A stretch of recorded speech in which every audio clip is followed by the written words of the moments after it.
freelancer, you know, your regular content creator, except slightly worse.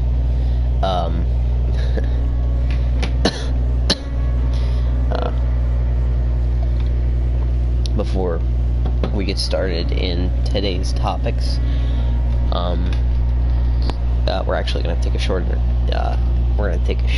minute really quick so I can hook up my computer, because I took the HDMI cord out for something and I gotta reset up all that. It'll take me a minute. Also, I just want to let you guys know that I have been sick for the past couple of days, and my voice is a bit scratchy, but I'm gonna fight through it so that I can cover everything that I need to cover. But yeah. If you'll excuse me, I will, I'll be right back.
Okay, I think that should do it as now.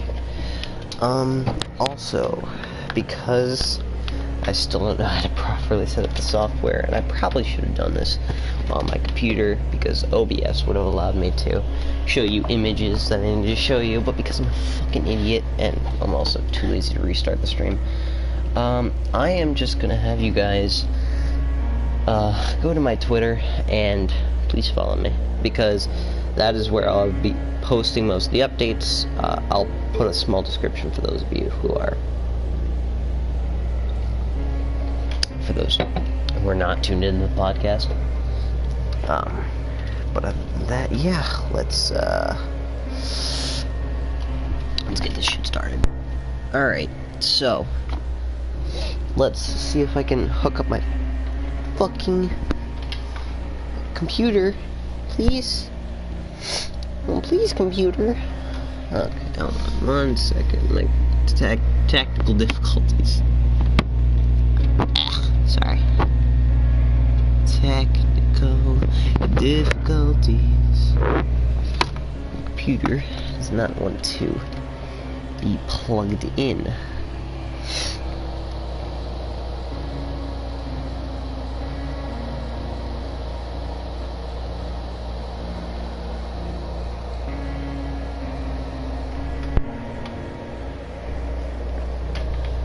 Okay. Because I need to read patch notes and shit. Like, reading off shit that other community members probably said. Plug in my fucking...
so scuffed.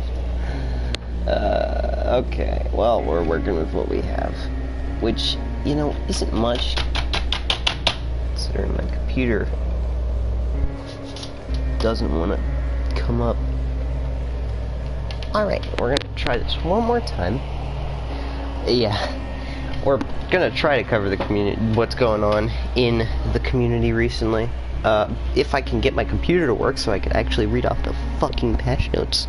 Sorry, Riley, hold on one second. Let me try attempt number 3 to hook up my fucking computer.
I could use my phone, but then I wouldn't be able to monitor chat. This is so fucking stuffed, I apologize. Okay. Well. Fuck me, dude. Literally have the cord hooked up, but the HDMI does not want to fucking connect. For some reason. Who knows? Maybe it's a fucking...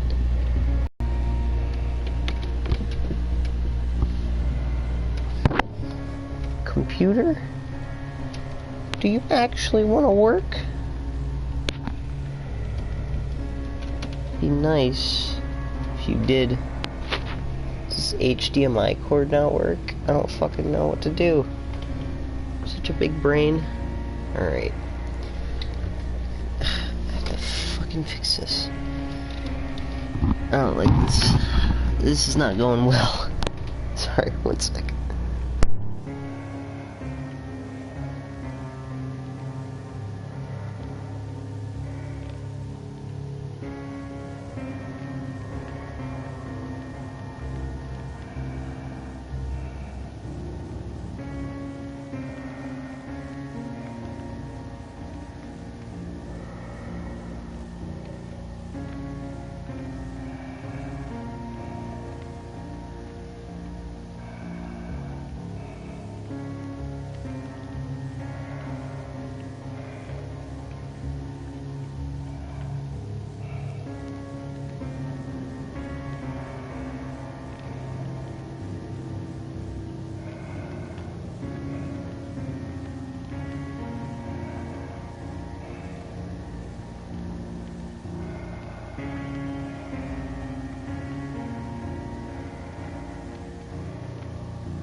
Okay, so basically, the issue is that I have the HDMI plugged in, you know, to my TV, where it usually is.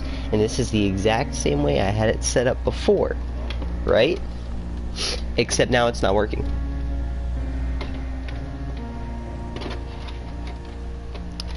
Fuck why, how, who, what, where, when. It's just not functioning like it's supposed to. Hold on, I'm gonna try something else.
everything's turned on. My computer's on, my TV's on, the HDMI's are plugged in. I'm gonna try to just shut it down the computer again. I'm gonna have to be starting it.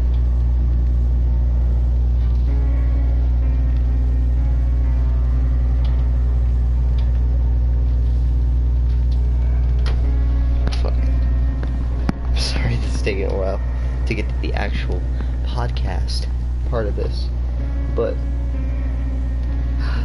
it's being a bitch.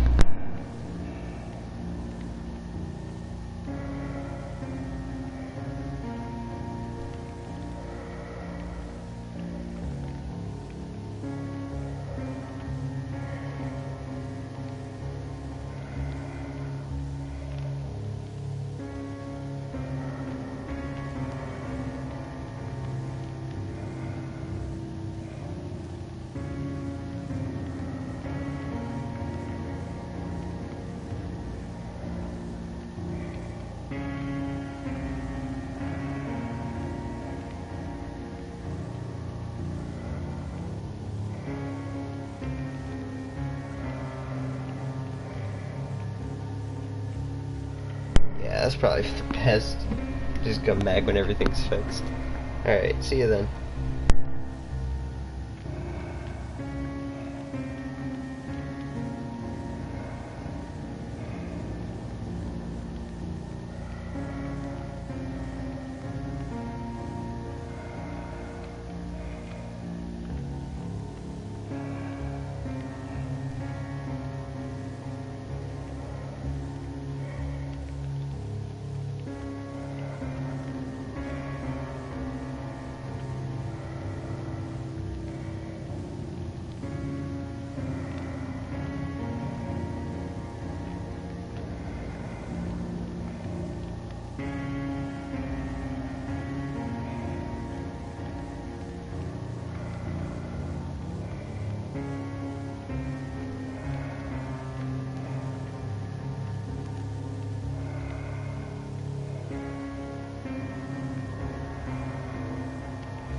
I did this here, trust me, I have no fucking clue what's going on with this bullshit. I'm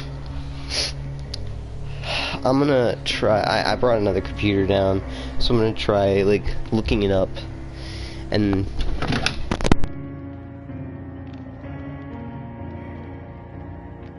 It works when I want to do this shit. For fuck's sake. Alright, let's fucking do this shit. This is off to a fucking marvelous start. Piece of shit computer. Can't even fucking properly fucking function when I fucking want it to. It has no fucking function to it. It's fucking worthless. It's trying to be a general thing, like in the community. Yeah, we're gonna discuss all like the killer teasers and the fun shit that's been going on, like the fake beef between like Demi, Arditha, and King. Like content creator stuff. Hi Carla, how you doing? Fucking hell. Okay, so first we're gonna try looking up the problem.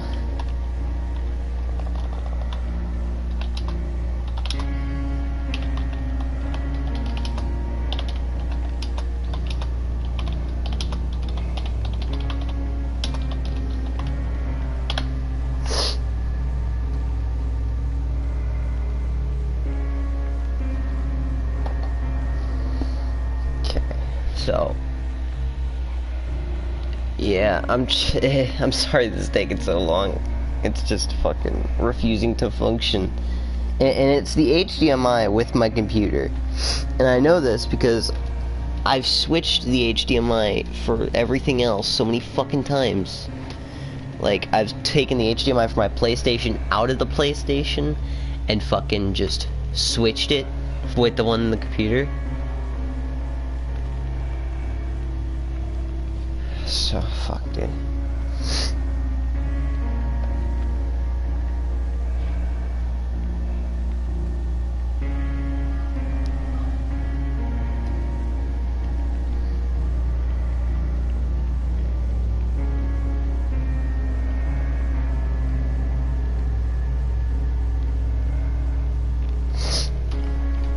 Oh, god damn. Okay, one second.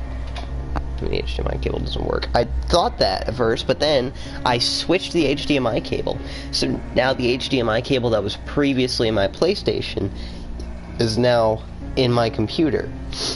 And it still doesn't fucking work. Still just refuses to function. Like, honestly. And it could have been something I did. It definitely could have.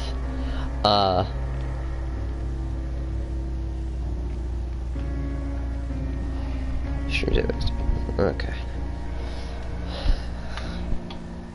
I was like, oh, well, what if it could be something I did? And I was like, yeah, well, what if it could be? But what did I do?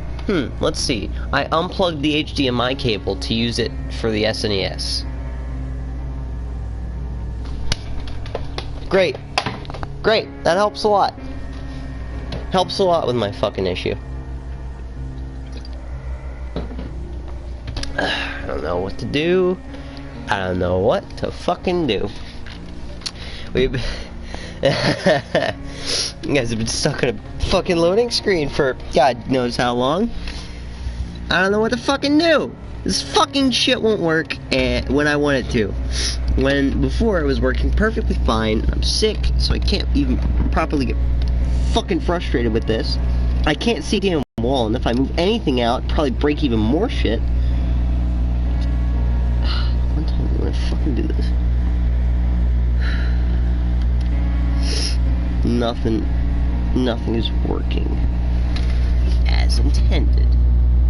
Nothing is fucking working. Am I plugging it into the wrong port?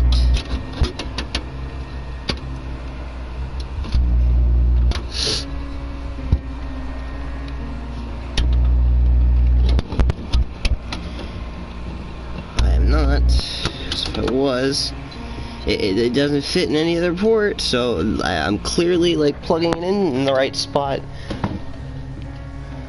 So what the fuck am I doing wrong? Computer? What do you fucking want from me? I don't understand. I'm going...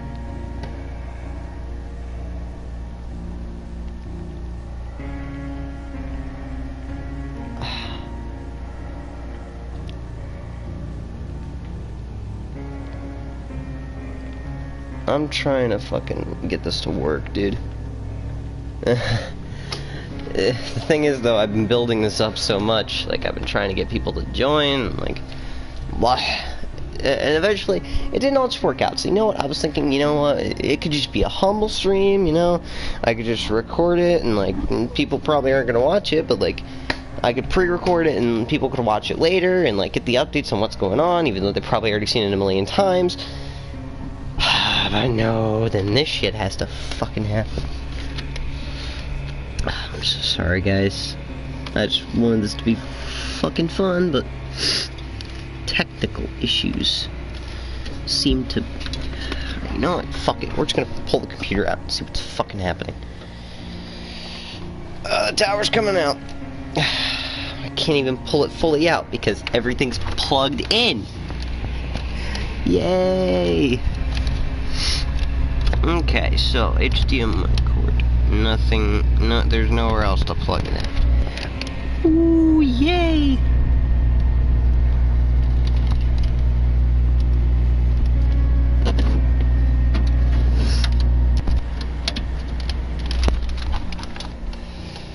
Okay! Never mind!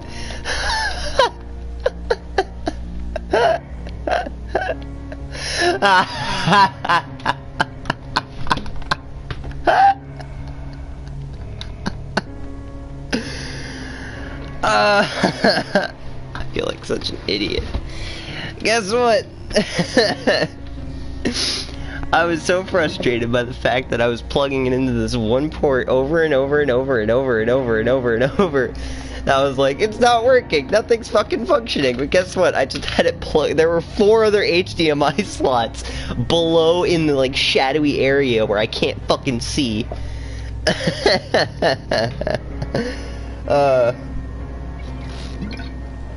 Okay. Now that everything is fucking working. Let's get these updates. Alright, let's see. What do we got here? We gotta go on to the fucking... First up, let's take a look at what's been going on in the PTB. PTB... Patch notes. So, you know, we'll go through that first. I'm such a fucking idiot. I'm sorry, guys. That took way longer than it needed to be. Okay. So yeah, let's go through these patch notes first. Okay, we'll just look at the one from Patricia. Oh, she's community manager. Okay, that works. Alright, PTB. So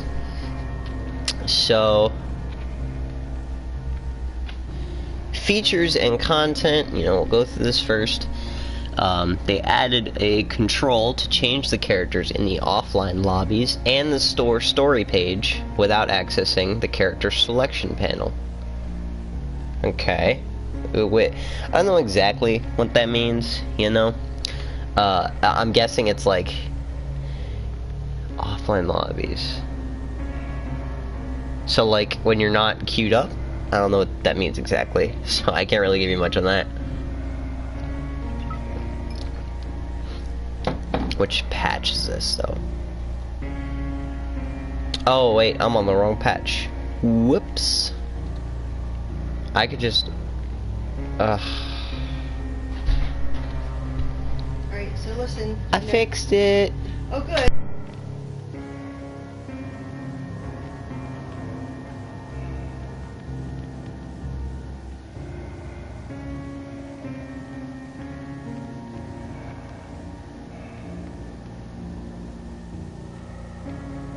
Okay. We're gonna 2.5 point whatever 5 I think it is. I don't know.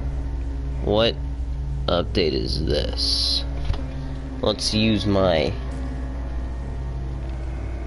handy dandy. Hold on. I need delay to catch up with me. I don't know what the fuck that means.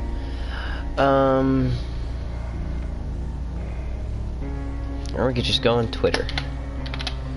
Twitter, yay! Twitter to the rescue, because that's where DVD usually posts their patch notes. So,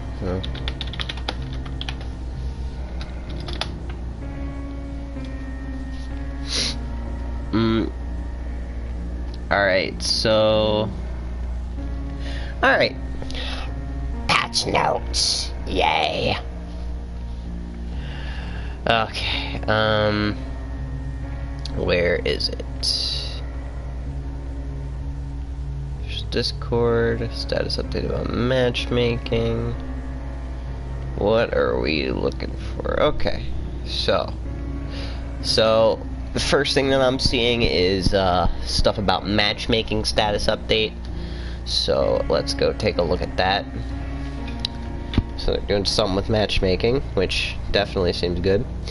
Back in December, we announced that we were working on a new matchmaking system. The purpose of this system is to make queue times fairer for all players and reduce the edge cases where some people, under certain conditions, wait for a long time. For a full overview of the system, you can read the announcement blog post, which was released back in December. Today, we want to give you a status update on the upcoming matchmaking system. We sat down with Rami Lef. I don't know how to pronounce the name, so I'm not even going to butcher it.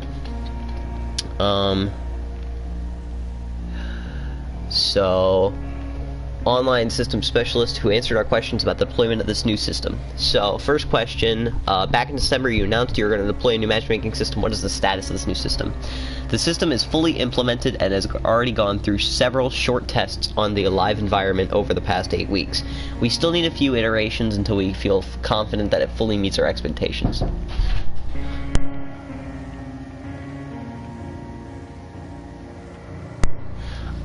Back in December, you announced that you were going to play... Alright, let me try that, sorry.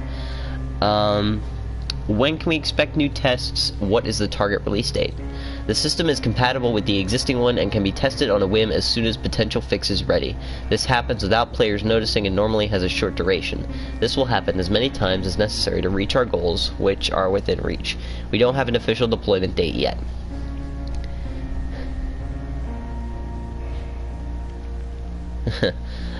That's true. But then again, I don't want to give people false information, so I can't really just bullshit them. How complicated is it to release a new matchmaking system in a live environment? Why do you need to run multiple tests?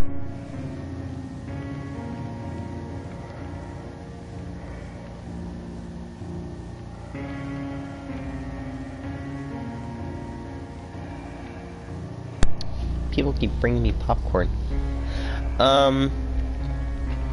Okay. How complicated is it to release a new matchmaking system in a live environment? Why do you need to run multiple tests? Despite our efforts and extensive tests conducted at many different levels, functional load, we cannot fully predict how the system will behave under real load. Real players just do not behave in the same way as our fanciest simulations. While we could theoretically build foolproof validation systems, I favor the non-disruptive live experimentation approach, as it is fast to iterate upon and truer to the nature of the problem we are solving. What type of data are you gathering when doing the tests? Well, we track everything. We know how many players are waiting to play each role, whether they are playing solo or in a group, how many incomplete matches are waiting for the extra players, and of course, all the players' variables we are trying to optimize during the matchmaking process. And by variables, I'm assuming they mean rank and player level, you know, like devotion and shit like that. Based on all this, we can tell whether matches are forming, if players are accepting them and moving into gameplay, or whether they are dodging and searching again. This tells us how well the system performs and can be compared to some extent how the current implementation behaves.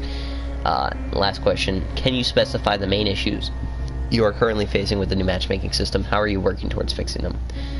When players dodge lobbies, they leave holes that must be filled in. So the process of matchmaking has to both create new matches and fill existing holes, using an ordered queue of groups of varying sizes. All of this while finding optimal solutions in terms of assignments to matches without sacrificing our ideals of a fair queue. This has turned out to be full of pitfalls and required several improvements, which are currently being tested and refined. And I am assuming that this matchmaking system, is kind of a stepping stone to something that we've all been excited for, dedicated servers, which will probably fix a lot of the issues that they are having with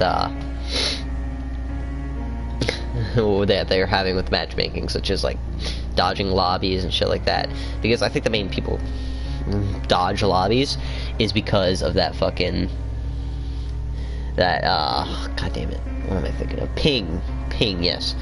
People dodge lobbies, or my group of players, when me and a bunch of friends get together, the main reason we usually dodge lobbies is because of ping. If there's like a really high ping, like 1,000, stuff like that, that's when we'll dodge a lobby. Or if we just fucking lose a member and, you know, that shit. That got fucking...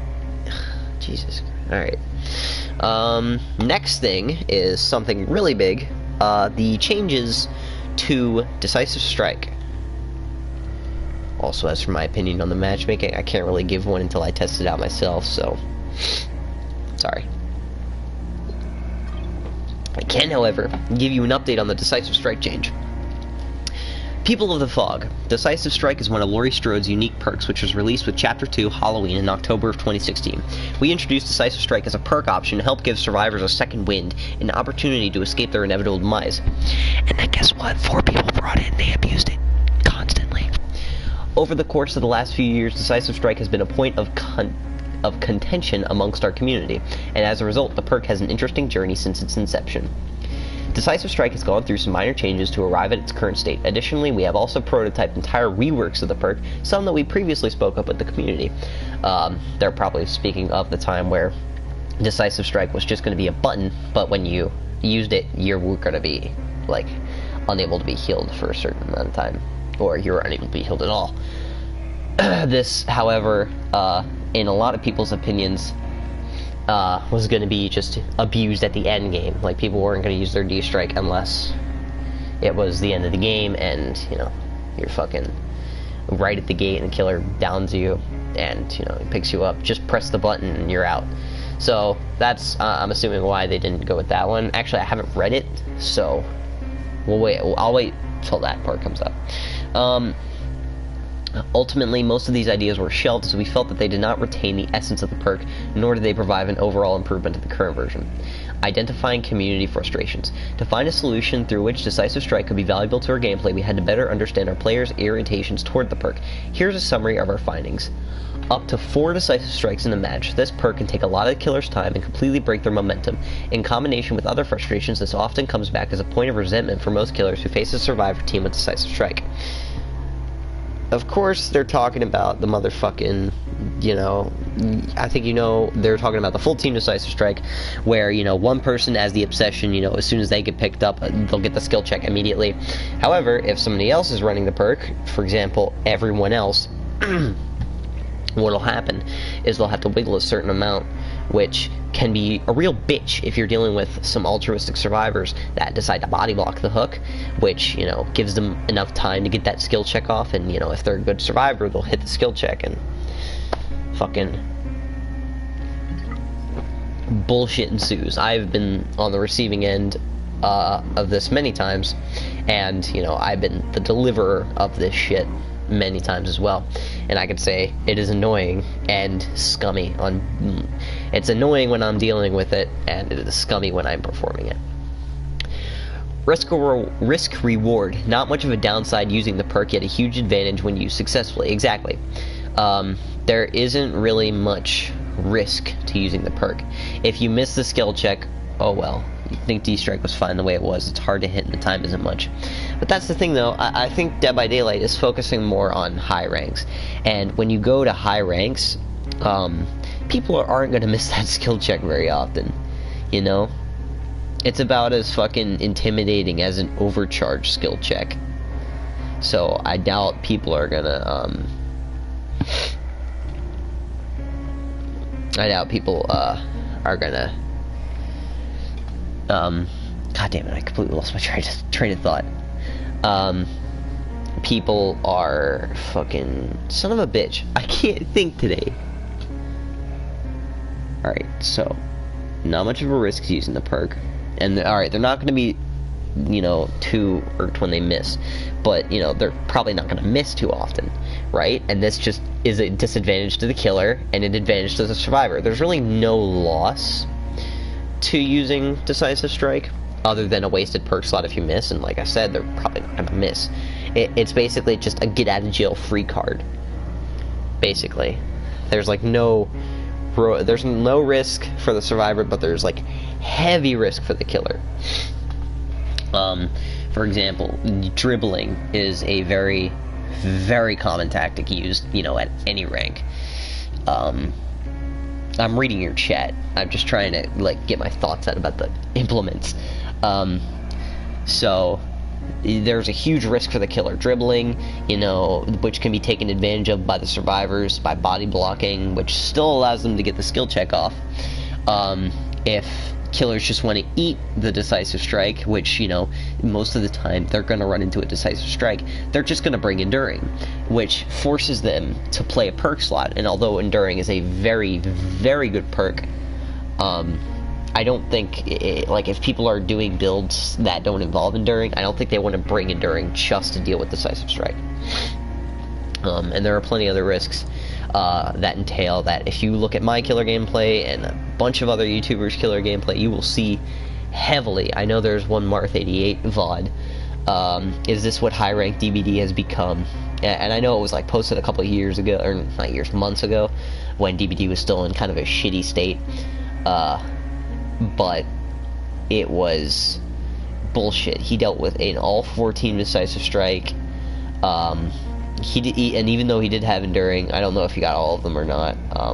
But it was just a shit show. And actually, funny enough, I mentioned it, dribbling. This is when the killer intermittently drops a survivor to avoid the Decisive Strike trigger. Yes, people, I don't like to dribble. Everyone else doesn't like to dribble. These strikers never OP. Even if they do hit it, they can only hit it once, and dribbling won't work, because after a while they are dropped automatically. Exactly. There's too much risk for the killer, and not enough risk for the survivor. Not to mention the times how much the killer still has time to recover and skip the killer. Now see, it's not a thing of whether or not it's OP or not. Because I agree with you, it really isn't OP. However, it does have too much risk for one side, and not enough risk for another.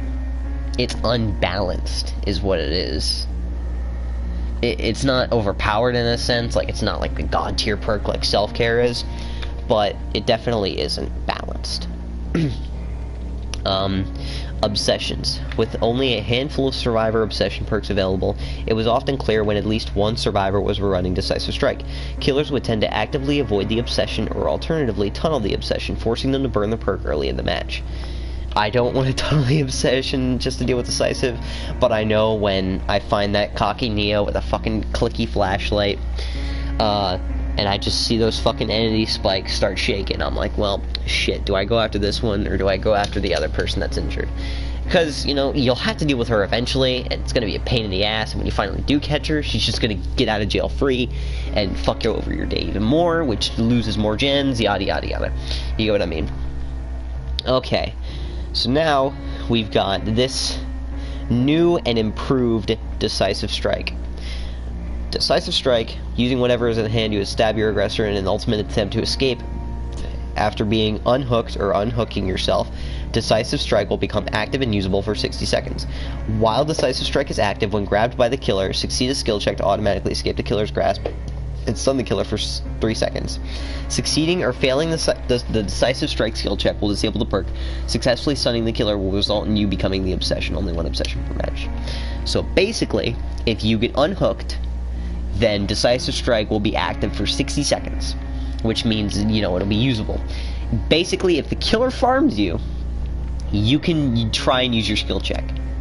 And if you manage that skill check, the killer will be stunned, and you will become the obsession. If you fail, oh well, sucks for you. This adds, I think this is really good, because not only does it add a shit ton of risk to the survivor side, but it kills a lot of the risk for the killer. Like, killer shouldn't be dribbling anyways. Honestly, it's useless to secure a kill. Unless it's to secure a kill, camping and dribbling are shit and poor tactics. There's a time for everything, but D-Strike helps combat these. No. Camping and dribbling are honest-to-God strategies. You can use them to your advantage. There are definitely times for using camping and dribbling. For example, you don't want to deal with this person that's been running you around for like 3 gens. You finally down them and they have decisive strike. So would you rather eat the shard of glass to the back or just fucking dribble them to the next hook? I think that decision's kind of clear. If they don't have decisive strike right off the bat, however, like this version has, this eliminates a heavy amount of risk for the killer. The killer doesn't have to worry about this person just getting out of their grasp after 3 gens have been done. He just has to make sure that, you know, he doesn't tunnel this person, or he waits 60 seconds before he hits them again, so that he, you know, fucking, so he doesn't have to eat it. And this definitely adds some reward for killers who aren't aware of this, or killers who just, you know, are thirsty for the kill. This also, I do see how this could kind of be a dangerous combo with Borrowed Time, because Borrowed Time, you just get an extra hit off, and then once they're finally done chasing you, they finally get you down again, you D-Strike them. However, if that Borrowed Time chase lasts for more than 60 seconds, you're kind of fucked. For the new iteration of Decisive Strike, we will have introduced certain conditions and outcomes for using the perk, while retaining the core concept of providing a second chance at survival for those who successfully use it. The trade-off for Decisive Strike comes at the risk of suddenly becoming the killer's latest obsession. The concept of changing the obsession while a match is in progress is something completely new to Dead by Daylight and is sure to create some interesting situations when combined with other obsession perks. Perk starts inactive, no longer usable from the start of the match as on a first down. New condition. In a trial, any survivor that has the perk equipped can activate and use Decisive Strike if they meet the condition, being saved from a hook or unhooking themselves. Decisive Strike will only stay active for 40, 50, 60 seconds after being unhooked. This window of opportunity gives survivors only a limited time frame in which to trigger the perk after escaping the hook. Decisive Strike skill checks will trigger during the pickup. This decision was made to help to avoid dribbling and reduce the amount of time wasted for the killer. So, basically, you know how many killers in high rank will sit there and camp from the beginning to end. Too many makes the game unfair, not fun for survivors in high rank. Well, you know what else isn't fun for killers in high rank? Fucking getting stabbed in the shoulder by 4 people. Because of being downed. Because of, like, doing their jobs. They getting downed and fucking getting stabbed in the shoulder and not getting anybody. That's not fun. That's not fun at all. I think this is, like, really good because it not only allows the survivor a chance to use the perk, but it switches up the gameplay in a good way. You know? I feel that this is a really nice perk change. We haven't even gotten through all of it. Decisive Strike skill checks will trigger during the pick. We already read that. So, now the skill check will be easier to hit and will trigger during, well, when the killer will be picked up. Well, only one has to wiggle a little, the rest have to wiggle for a really long time before they can use D-Strike. This way, no, you don't have to wiggle at all. Like, if you have Decisive Strike, then you can use it immediately if you go down after being unhooked for the period of time mentioned. And this eliminates the annoyance of 4-man D-Strikes, and it adds a little bit of reward on the killer's side if they be patient.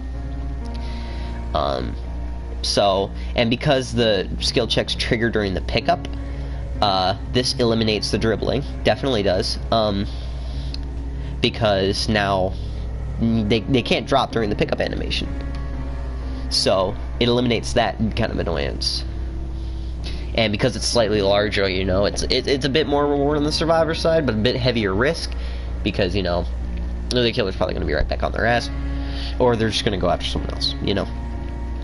Stunning the killer with Decisive Strike will result in the killer dropping the survivor, as usual. After successfully using Decisive Strike, it will immediately become the obsession. This will remove the obsession from any other player, and any perks that refer to the obsession will now refer to you. So, Dying Light, play with your food. And I think play with your food and save the best for last are going to be the big deficits. They will be the big ones that take a hit from this. So this is kind of not dying light. Save the best for last perk nerf, kind of, a little bit. And what I mean by that is because save the best for last applies to obsession. If you're running save the best for last and you see that person with decisive get off your shoulder and then they become the obsession, you don't want to tunnel because, you know, you got your save the best for last stacks and you don't want to fucking waste that. So you're going to go after someone else, giving that person time to heal up and do shit. You know, so I think it's definitely, or unless they don't care, which Chase will smack you anyway, but I know I wouldn't want to lose those stacks.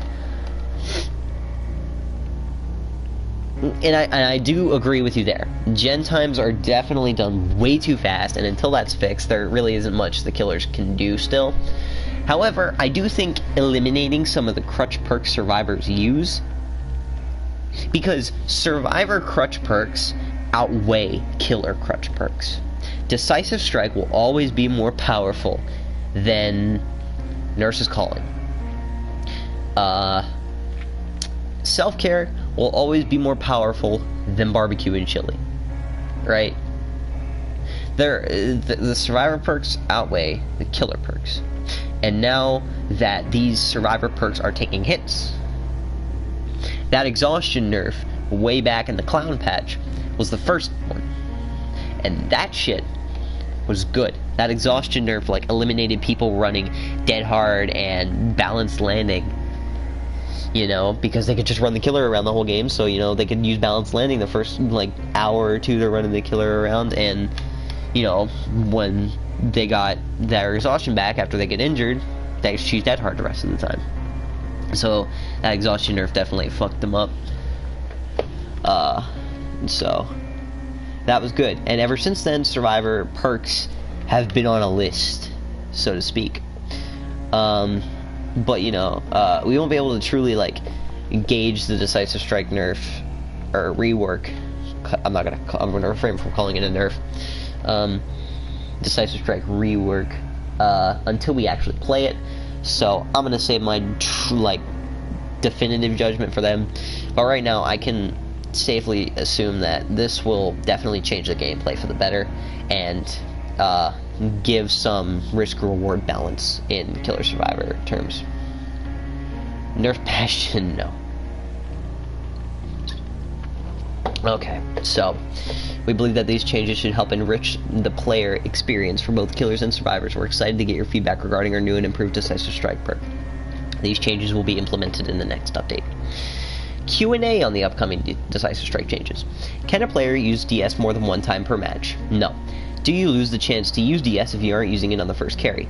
No, you do not. The perk is disabled only when you miss or succeed a Decisive Strike skill check, so you can still save the Decisive Strike. Does the timer continue when I'm in dying state being healed? Yes, the timer acts like the timer for Make Your Choice or Will Make It, for example. When are these changes coming? These changes will be implemented next update. They will be available in the next PTB as well. Why shorten the killer stun? We will be looking closely at feedback and interactions from the PTB to decide if we need to adjust the stun time. Decisive change happened. How about NOED changes? We aren't planning to change NOED at the moment. We consider that NOED has multiple gameplay counters and is currently in a good place. We do not think of NOED as an equivalent to DS. By the way, NOED is still fucking worthless compared to Decisive Strike, Self-Care, Sprint Burst, Dead Hard, and all that. Simply because it's a hex perk and it only applies at the end of the game, so you basically have a useless perk until all the gens are finished. And yes, it is a good counter, but if survivors expect it, then they'll just fucking delete it. Change until gens are fixed. This will definitely help, but this can take away all the perks and survivors will still win. As long as they can hide juke and do gens, they'll win. And I do agree with you, because gens are still done too fast, but I feel like the devs don't want to focus on that just yet. I think they want to focus on the other core problems of the game. So, you know, we can complain about gens as long as we want. They probably aren't going to change it until like 2 updates from now. Who knows? You know, I would be very happy if they did, but like, you know, they're probably not going to. So for now, perk changes are the best we're going to get. How does the Decisive Strike change affect the other obsession perks? It increases your chance to become the obsession, and the killer can only be obsessed one survivor at a time. However, because it changes which survivor is the obsession, it will, you know, it'll definitely vary the gameplay in that sense. Survivor perks, this will affect the obsession. This is like going down the list of obsession perks and how it'll affect them. Transfers, it'll affect Decisive Strike by transferring the obsession status when people use it. It won't chase Sole Survivor, and only the active obsession has the ability to see a killer at the maximum range with Object of Obsession. With killer perks, and you have a lot of them to go through, so we'll start from the top, I guess? I don't know. The top of the list. Save the best for last. No matter the active obsession, if a killer with Save the Best for Last hits a survivor who is the obsession, they will lose 4 3-2 tokens. And like I said, at least for me, this will eliminate the tunneling aspect of it, because I don't want to lose my Save the Best for Last stacks on somebody who just de-striked me, so I'm going to go after someone else. Player through food. No matter who has been the obsession, if a killer with player through food chases and lets the active obsession escape, they will gain a movement speed token until their next defensive action. The player who is no longer the obsession will be treated as a non-obsession, meaning that activating a chase with a non-obsession and losing the chase will not grant the killer a player with your food token. This is somewhat of an okay fix, because, you know, say that active obsession, you know, drops, and they run, like, forward. You're going to be initiated in a chase, and we're probably all gonna make another Thratus. But anyway, it locks you into that chase, but you can go after someone else and get that speed boost. So, you know, I kind of like the way Play With Your Food is being affected by this, because it kind of, like, gives it more purpose to be there. Dying Light. The active obsession has the altruistic action speed bonus while they are alive. If the active obsession is killed, Dying Light debuff is applied to all remaining survivors. If at some point in the trial another player becomes the obsession. Okay, so Dying Light kind of is a mixed bag here. So, you know, Dying Light is applied only to the active obsession, and if they are killed, then Dying Light will affect, and everything's action speed will be just shit. However, if the obsession changes, then then that fucking action speed detriment will be, or fuck, that action speed decrease will be removed, and that altruistic action will be applied back to the active obsession. Remember me. No matter the active obsession, hitting the obsession will add +5 seconds to the exit gate opening time for a maximum of 30 additional seconds. All additional seconds are kept when the obsession is killed and the active obsession changes. So, you know, your stacks, then you kill them, but the fucking, it changes, then they could just, the active obsession just open the door for everybody. Remember me, no matter the active oh fuck, I already read it. God damn it. Rancor. The active obsession will be revealed. Non-obsessions, even one that was already recently the obsession, will have their location revealed. Active obsession will be exposed and killed. This is true for any active obsession, which means that the Rancor Mori can potentially be used up to 4 times. So that adds a huge deficit to anybody who is running 4D strikes, because if they all switch obsession and get fucked by the Rancor, you know, if that ever may happen, which it very well might, then that could fuck over a lot of people. I'm interested to see what the community does with that specific change in particular, you know, because that can be fun to use. Killer add-ons, Judas Journal, Stalking the Active Obsession grants more stock points, and the black box for Friday only activates at the start of the match, so that's not really important anyway. Okay. I think that's all that needs to be said about the Decisive Strike change. I think that is a great thing. It's gonna be, I think it's gonna really help the community. So moving on, we have the killer teaser, our first killer teaser for Chapter 11. This is going to be our oldest killer, and I'm gonna post a picture on my Twitter. Actually, I think I already have one up on my Twitter. It's gonna be titled, you know, it's just gonna be titled teaser image. Or, you know, I'm just gonna post a fucking image on my Twitter. Because fuck it, I'm a big brain. Big fucking enormous brain.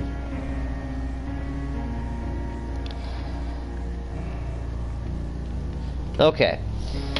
So basically, it looks like this altar stone structure sort of thing, and it has like this golden bronze looking structure in the middle, and it's the caption that BHVR put is, "In a time of darkness, some look for a light to follow. Hashtag Dead by Daylight." My thoughts on this, in a time of darkness, some look for a light to follow. That could definitely be in reference to the previous one, which like hinted at several themes of darkness, and within darkness lies a legion. So this could be a reverse play on that, or I could be thinking way too much into it.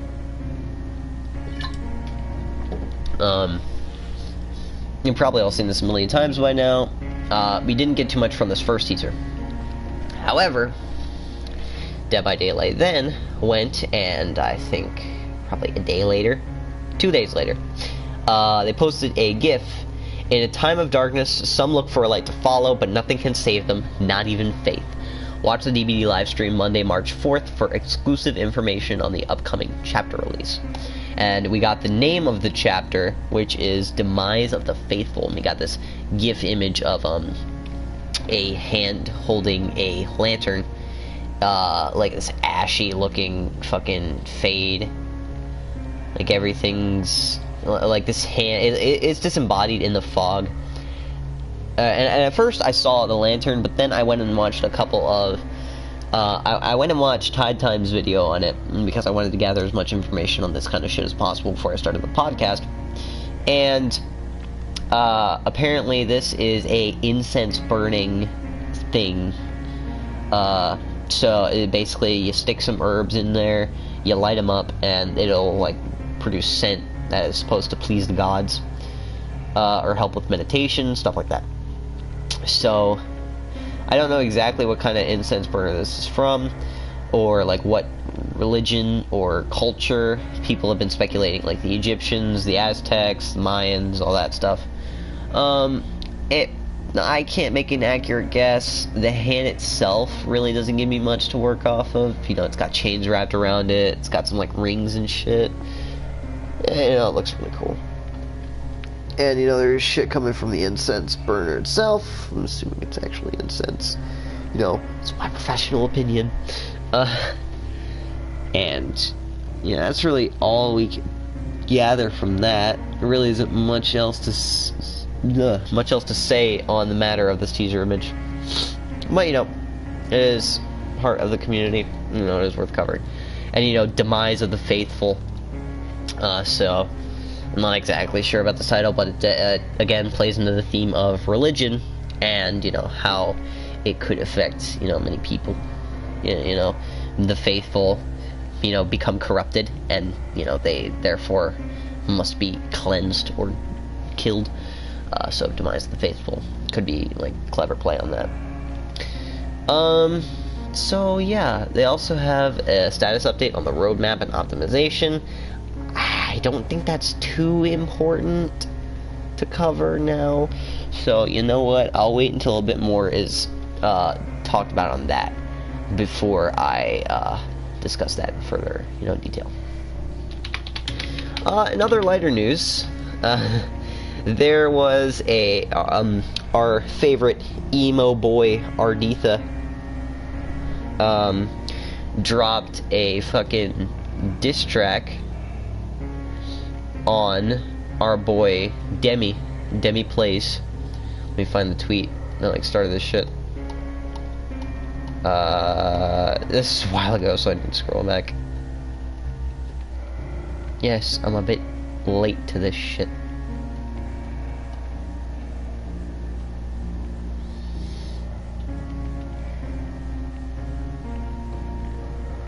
Come on.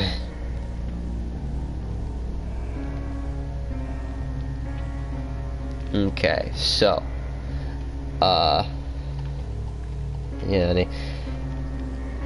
alright, Arditha on February 9th posted a link to his diss track called Indecisive featuring a king, which was a diss on Demi, the toxic boy. Demi responded Demi responded by saying, "I'm reporting this to bully hunters." And, you know, there's some, you know, fun jokes there. Please don't tell Mummy Pig. You know, and, you know, this is clearly, you know, it's just fun little, like, beefs between this. Demi put out a tweet, "I love the diss track. Finally some good fucking drama to come out of the DVD community that's fun for the creators and the viewers. Big ups to my brother at Arditha Bite. It's truly a yeehaw moment." And Arditha, you know, retweeted that with, "I love my broski." So, this fucking diss track made on Demi, it was clearly meant to, like, give a little fun kind of back and forth between the community, for the community to enjoy, you know, because Arditha and Demi poke fun at each other in videos. You know, Demi posts Discord chat, and Arditha just, you know, shows clips and makes fun of him in general. But, you know, it's all fun and games, you know. And then King made another diss track. I haven't listened to it, but it is a diss on Demi, Ulysses, Rary, Demi, Ulysses, and Rary. And so, this is 2 diss tracks to come from the community. This one was from King. I don't think Arditha was in it. I haven't watched it yet, like I said. I probably should have. And then, probably a couple days later, Demi put out his little... Demi put out his diss track on King, because... I actually don't know. I actually don't remember why. Big brain. Let's go to Demi's Twitter and fucking find out. Let's go to his tweet on the diss track.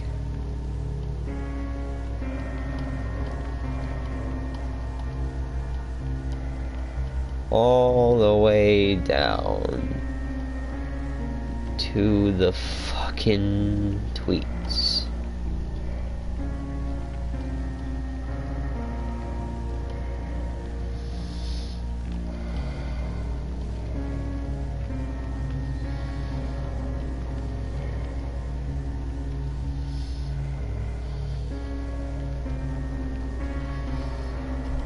Okay.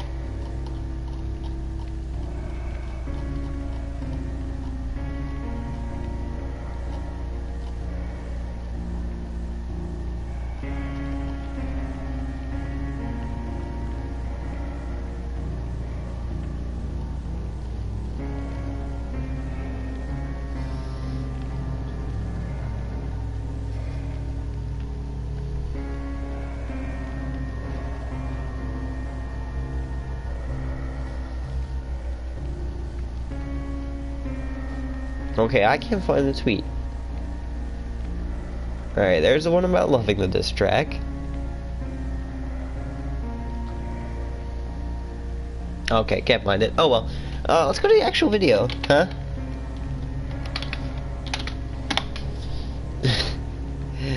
This track was called Dethrone, and it featured a YouTuber named Indigo. I actually have no idea who Indigo is. But you know. He was alright in the video. Some 4-2 King made 2 diss tracks on me. I only need 1. That was right. Because King made 2 diss tracks on Demi. And Arditha only made 1, so Demi thought he'd take out the bigger target. Or in this case, shorter, bigger target. So basically, the track was filled with memes and disses on the King. And it was basically just like it was another repeat of the Arditha thing. You know, it was fun poking at the at other content creators in the community. You know, it's all fun and games, boys. It's all like fun little banter in between content creators. You know, it's all good. So you know, and you know, as much as I hate to say it, that's really it. All that trouble and all that shit in the beginning for pretty much nothing. So, yeah. Hope you enjoyed this episode of the DVD podcast. You know, it wasn't the best because, you know, there was a lot going on, you know. I covered it as best as I could, I feel. So I hope this informed you, mostly. You know, I gave my opinions, I discussed some, like, evidence. The main thing we discussed was the decisive strike change. But, oh well. Okay. So, that concludes that. We almost have 100. I'll see you in the next one. Have a nice day.